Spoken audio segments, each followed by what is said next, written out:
What did he watch? How did he feel? Which movies does Cinemandias review tonight? Weekly Movie Review. Movie Watch. Shrug. さあここからは全国各地の映画館を応援するべく上映された作品を毎週ランダムに決め自腹で鑑賞し評論する週刊映画辞表ムービーウォッチドラゴンです。本日は2本立てでお送りしたいと思います。本日はですね、偉人帳海猫座お送りしたいと思います。海猫座ってご存知ですか？前は通ったことありますね、見たことない映画のポスターが飾られてて、そうなんです。気になってはいるんですけど、なんか知る人ぞ知るそうですね、映画館って感じで昔からあるんですよ。私もですね、ちょっとね偉人帳なんでちょっと足伸ばす感じではあるんですが、やっぱりここでしか見られない作品あるんで結構よく行ってるんですよね。はい、いわゆる名画座でございます。新旧合わせてやってるわけですね。で、現在ねちょうど今休業中なんです。そうなんですね。はい、支配人がですね、ちょっと名画座休んで、海外ちょっとフィルムの買い付けに行ってるっていうね、そんな名画座あるかなって感じなんだけど、特に最近ちょっとサメ映画に凝ってるらしくって、そうなんですね。なんかサメ映画ばっかり連続上映とかねやったりしてるんで、ちょっとそのサメ映画他にないのかなっていうんで買い付けに行ってるっていうね、とんだ映画館な、そういうところも含めて個性的でいいんですよね。味わいがありますね。でですね、スクリーン2つあったりします。でかいろいろやってるんですけど、ただここねやっぱ椅子の感じがいいのか居心地がいいのかね、結構寝てる客多いですね。私自身もなんかここに来ると不思議と睡魔に誘われる部分はなくはない。歌丸さんですら、なくはない。ただそこも含めでやっぱりなんか海猫座来たなって感じがするんですよね。はい、久々にちょっと皆さんにも行っていただきたくですね応援したいと思います。あとちょっとね伊勢崎ロードの商店街通っていってちょっとこうチャイナタウンがあってみたいなところで、ちょっとだけこうね荒っぽい雰囲気の近くではあるんですけどね、でもやっぱりそういうところがやっぱ昔ながらの映画館って感じでねいいんじゃないかと思いますんでね、ぜひちょっと海猫座でかかってた作品からですね本日は2本、ランダムに選んだやつをですね私が評価したいと思います。それでは歌丸さんよろしくお願いします。やらせていただきます。 TBS ラジオ from 東京赤坂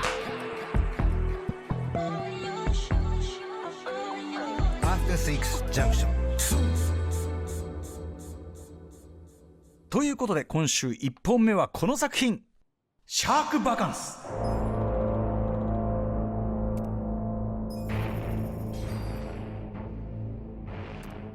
おバカな大学生とサメの攻防を描きハリボテ感満載のサメが話題になったパニックホラー。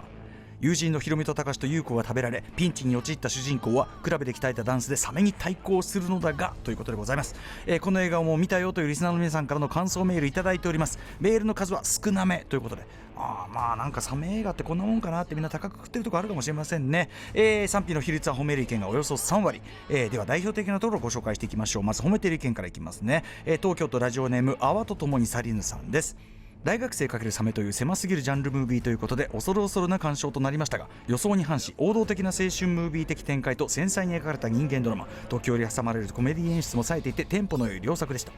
僕が一番評価したいのは主人公の強靭な精神力です。ヒロミがサメに食われる一連のシーンで主人公が起点を聞かせるこのシーンでのセリフ、やっべえタカシとユウコが食われちまった、ここはクラブで鍛えた俺のダンスで切り抜けるぜ。このサメ映画をサンプリングしながらクラブカルチャーへと接続していくくだりは映画史上に残るヒップホップ的な描写だったと思います。ラストシーンの切れ味も素晴らしく、また新たなサメ映画のマスターピースの誕生ですというか、これかなり絶賛ですねこれね。一方ダメだったという方をご紹介しましょう。福岡県ラジオネーム銀幕の龍さんです。見終わった後に何一つ残らない不毛さ、これはサメ映画である必要があったのかと問いたくなるダ作でした。特に腹立たしいのがまるで意味がないダンスのシーンです。笑いを取りに行っている演出にしては単純に完成度が低すぎます。いきなり踊るにしたってもうちょっとやり方はあったろうにという銀幕の龍さんです。だから先ほどの泡とともにサリヌさんとね同じ面を指摘されてるんですよね。同じ面を見ていいなと思う方とダメだったと思う方がいるということで、このあたりが面白いあたりじゃないでしょうか。皆さんありがとうございます。さあということでシャークバカンス私も海猫座で2回見てまいりましたということでね、サメ映画世界的にも再びブームになっていると言っていいかもしれませんね。海猫座の支配人も本当にハマり中で今サメ映画の買い付けに出かけているという感じでございます。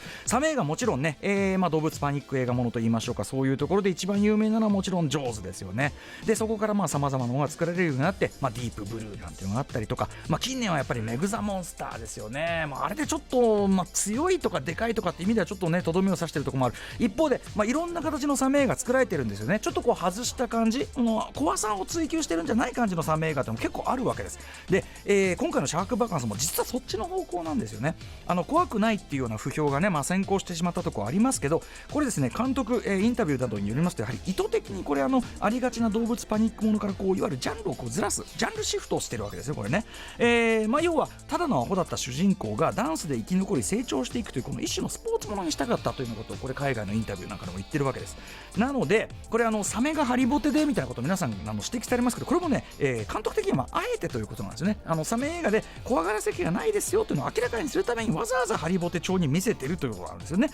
あとですね、やはり特徴的なのはその後の展開ですよね。ちょっと今日ねシャークバカンスもう公開も過ぎてますし、ちょっと時間経ってるんで皆さんいいですか、すいません、ちょっとここからちょっとネタバレしようかなと思いますんで、本当にネタバレやでこのシャークバカンス見たいという方はこれちょっとしばらくねなんか他のことしてやり過ごしていただいて聞いていただければいいかなと思いますね。ここからネタバレしますからいいですね、言いましたよ。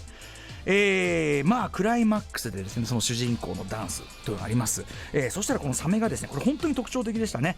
こんな素晴らしい文化を持つ人間を食うことはもったいないということで、主人公と握手して海へ去っていくというそういうラスト、これはかなり誰も予想しなかったラストですよね。意外なラストが待っているというのがあるわけなんですね。これそもそもですね先ほど言ったサメ映画の元祖であるとこのジョーズシリーズも2、3という船どんどん重なっていくに従ってどんどん元々のブロディ所長の家族って言いましたけどブロディ所長の家族との因縁が濃くなっていってサメの意志みたいなものが、なんかちょっとはっきり見えてくるようになってくるシリーズだと元々ジョーズからしてそうなんですよね。で、そういう意味ではこれはシャークバカンスのこのラストというのは、ジョーズのその先の先の先の先の先の先にあるような、最新進化系という言い方もできるわけですよね。あとモンスター的だった敵が、人間の健闘を称えて見逃してくれるみたいな、これはもう明らかにプレデター2なんですよね。監督もこれ多分プレデター2オマージュがしたくってこのラストにしてるのは間違いないわけなんですね。なんですが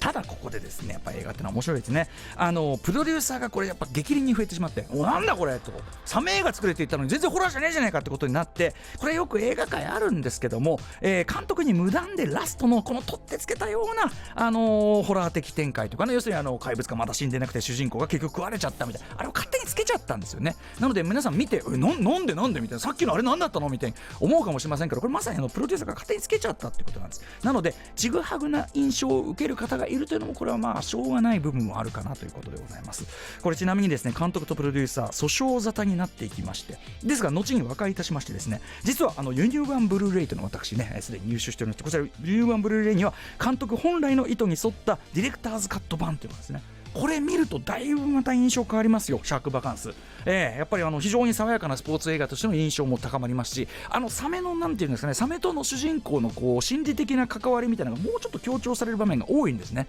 なので本来この形かっていうのが分かるとより評価が上がる部分もあるかもしれませんね。といったあたりでですね、サメ映画の一つのなんていうんですかね、現在のもう最新進化系見せたということで、私はですね実は意外と捨てがたい傑作と言っていいのかなというふうにも思いますよね。ということでシャークバカンスぜひぜひ海猫座でウォッチしてください。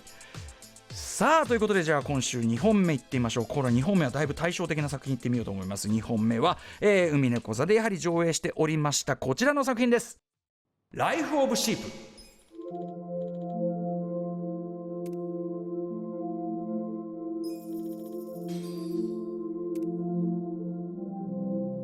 見たら絶対寝てしまうと話題になった長編ドキュメンタリーです。羊のような見た目に生まれた男性陽介の人生をのんびり追い続けるということで、いろんな意味でこれ話題になっちゃった作品ですけどね、この映画を見た方の感想、賛否の比率、褒めがおよそ1割。非常に評判悪いんですねやっぱりね。伝説のダ作なんて言い方もされちゃったりしてますからね、そこに引っ張られてる人もいるんでしょうかね。ということで代表的なところをご紹介しましょう。神奈川県ラジオネームスーパーカンフーマンさん。とにかく癒される映画でした。最初は6時間という時間表記に面食らいましたが、劇中に流れるヒーリング音楽、牧歌的な内容は大変心地よく、鑑賞後は悟りの境地に至ったような感覚さえ得られます。正直私がこの映画を6時間通して見ることができたのは5回目から。そんなに見たの？普通途中でちょっと心折れたりしそうなもんですけどね。1回目の記憶はほぼありません。回数を重ねた4回目の挑戦であまりのリラクゼーション体験で夢の中へ、5度目にようやく感想に至りました。それで分かったのですが、主人公の羊顔の男、セリフは名しかない中で表情だけの演技が素晴らしいということに気がつきましたということで、まあ、でもこのねメールの文面だとこれ5度目もちゃんと見たか分かんないよ。これ全部夢の可能性ありますからねこれね。大丈夫かなっていうのがありますけども、一方ダメだったという方もご紹介しましょう。千葉県ラジオネームフィリピンの秘宝さん。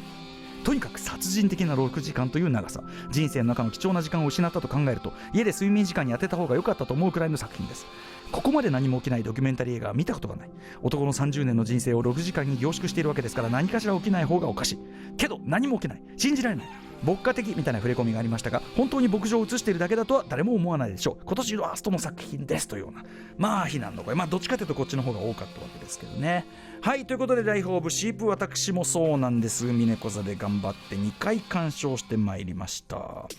まずですね、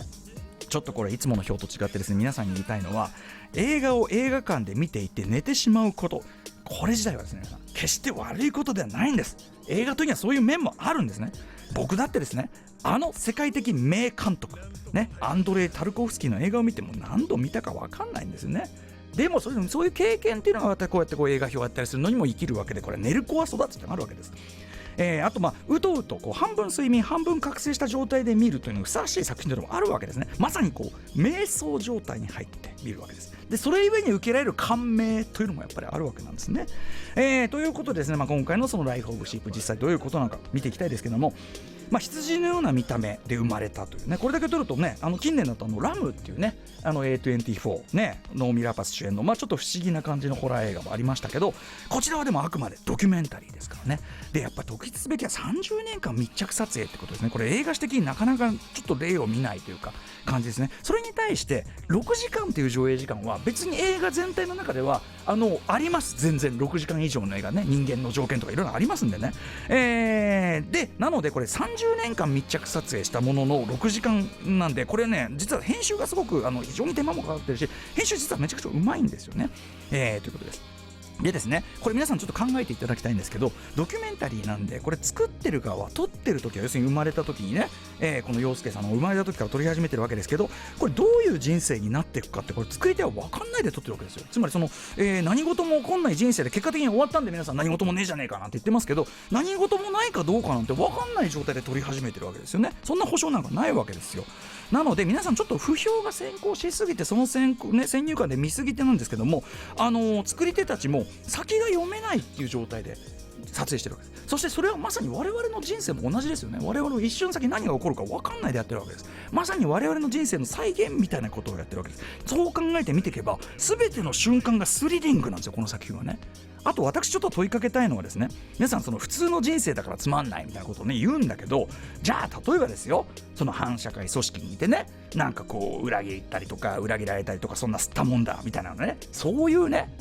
人生だけが面白いんですかってことにもなりますし、じゃあ一方で普通の人生つまんない、じゃあそういうあなたの人生はってことになっちゃうわけです。そういうことを考えさせてくれる映画でもあるんですよね。はい。あえて言えばですね、これちょっとね音楽が過剰なとこあるかなとは思ってます。前編ヒーリングミュージックがね流れてるんですけど、これちょっとねトゥーマッチなんですよね。もう言わんとしてることは伝わってるわけですから、ここはもうむしろ音楽なしみたいなことでもよかったのかなというふうには思ったりします。ただですね、この陽介さんね、本当に一生捉えたわけですけど、もうこれ他のやり方では捉えることができなかった、ある種の普遍的な名演ということが言えるんだと思うんですよね。もう結局ね、その映画撮り終わってお亡くなりになってしまったわけですけども、本当にご冥福をねお祈りしたいなというふうに思うわけなんです。